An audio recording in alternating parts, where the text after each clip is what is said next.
Today we're talking about SciKit-SurgeryBARD. BARD is the basic augmented reality demonstrator. We call it basic because it's designed to be easy to use by researchers. It's all implemented in Python, so in theory you can use it and then you can extend it with your own algorithms to investigate your own augmented reality systems. It's quite fully featured though. It supports commercial tracking systems like the NDI system, so we can do optical and electromagnetic tracking with it. But what we're doing today is we're using its interface to Aruco trackers, so we can use Aruco markers to track objects. And we do this we use BARD for outreach work. We take it into schools and demonstrate augmented reality there. We can also use it for testing in our lab. We have a sort of standard liver teaching phantom here, which isn't particularly interesting from a scientific point of view, but we use it because it's easily transportable, it's compact and quite robust. Around the base of this thing we have a set of Aruco markers, and we can use the webcam and OpenCV to track them and work out the relative pose of this object relative to the camera. By doing that, we've implemented an augmented reality system.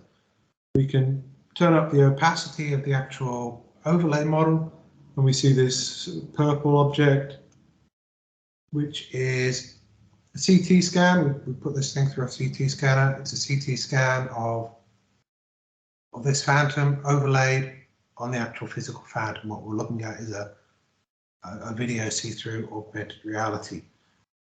Because we're using the same markers for tracking and for the overlay, we can achieve quite high accuracy with BARD with a bit of effort, down to a couple of millimeters.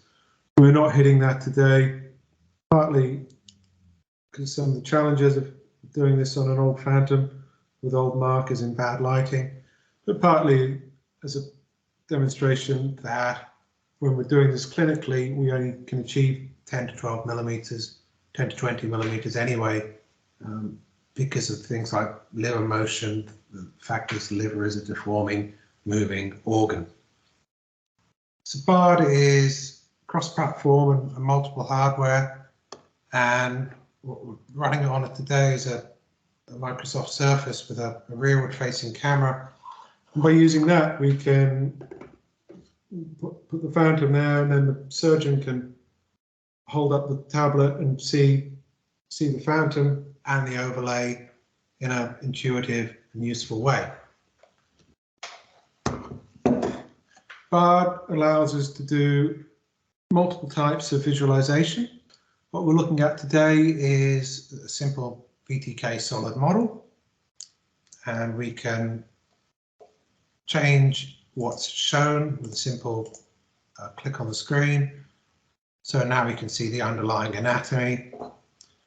That's a fairly naive way of doing the visualization. So BARD also implements various visualizations like wireframes, and we're currently getting it to do an outline rendering.